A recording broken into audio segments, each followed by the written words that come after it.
우리 몸의 혈액은 심장에서 동맥을 통해 조직에 산소와 영양분을 공급하고 그리고 사용된 혈액은 다시 정맥을 통해 심장으로 돌아가게 됩니다.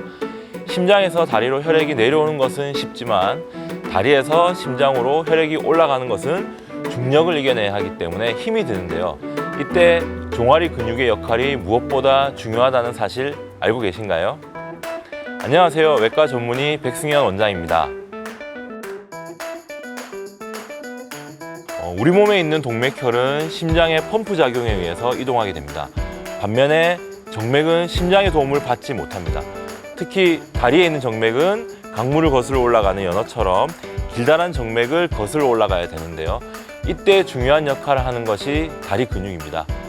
그래서 하지정맥류 의사들은 종아리 근육을 제2의 심장이라고 부릅니다. 종아리 근육이 부실할 경우 다리에 있는 혈액이 심장 쪽으로 잘 올라가지 못해서 정맥 혈액의 순환 장애를 일으키게 됩니다.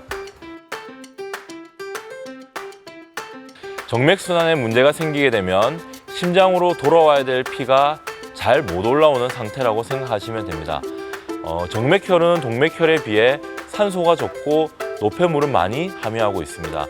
이 혈액이 다리에 정체되게 되면 여러 가지 증상이 나타날 수 있습니다.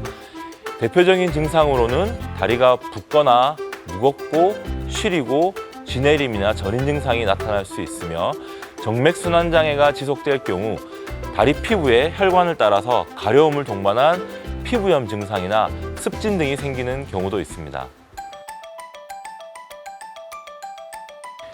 하지정맥류는 증상에 따라 6가지 정도의 단계로 구분할 수 있습니다. 첫 번째 단계는 모세혈관이 확장되는 단계로 실핏줄이나 작은 혈관이 피부에 보일 수 있습니다. 두 번째 단계는 정맥류가 생기는 단계인데 구불구불한 혈관이 보이는 단계입니다. 일부 환자들에서는 외형적으로 보이는 혈관이 없더라도 하지정맥류의 원인 혈관이라고 할 수 있는 대복제 정맥이나 소복제 정맥에서 역류가 있는 경우도 있을 수 있습니다. 세 번째 단계는 부종이 동반되는 단계로 종아리와 발 부위에 잘 생깁니다. 그리고 네 번째는 피부 변화 단계입니다. 피부 변화 단계는 2가지 정도로 구분할 수 있는데 한 가지는 색소 침착과 습진의 단계입니다. 그리고 또 다른 변화는 피부 경화와 백색 위축성 변화입니다. 이 단계를 넘어 피부 궤양으로 발전하게 되면 하지정맥류 증상의 5번째 단계가 됩니다. 피부 변화와 함께 피부 궤양의 흔적이나 흉터 등이 발생할 수 있습니다.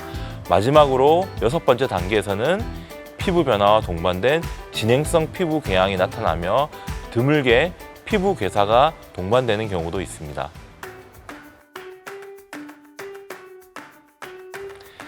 하지정맥류는 정맥을 통해 심장으로 올라가야 될 혈액이 제대로 올라가지 못해 발 쪽으로 역류해서 생기는 병입니다.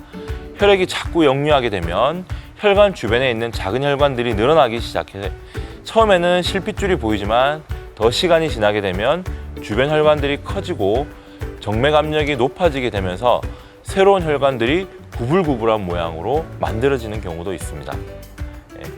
커진 혈관들이 피부에 도드라져 보이는 경우에는 일정 단계 이상으로 진행한 하지정맥류라고 생각하시면 됩니다. 하지정맥류는 하지정맥의 판막 문제 및 정맥혈의 역류로 인해 생기는 병이기 때문에 누운 상태가 아니고 선 상태에서 검사를 시행하게 됩니다. 또한 실시간으로 혈액이 역류되는 것을 확인해야 되기 때문에 CT나 MRI로는 검사가 불가능하며 컬러 초음파를 이용한 검사를 하고 있습니다. 금식을 하거나 특별한 약을 투여할 필요 없이 외래에서 간단하게 시행할 수 있습니다.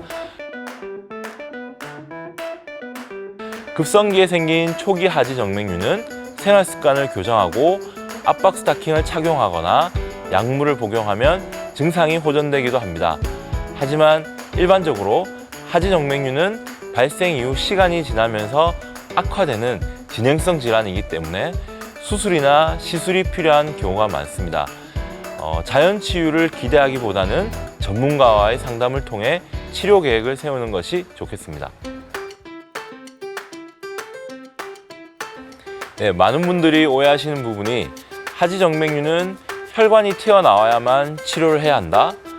또는 하지정맥류는 미용상의 문제이기 때문에 수술이나 시술을 한다고 생각하시는 경우가 많습니다.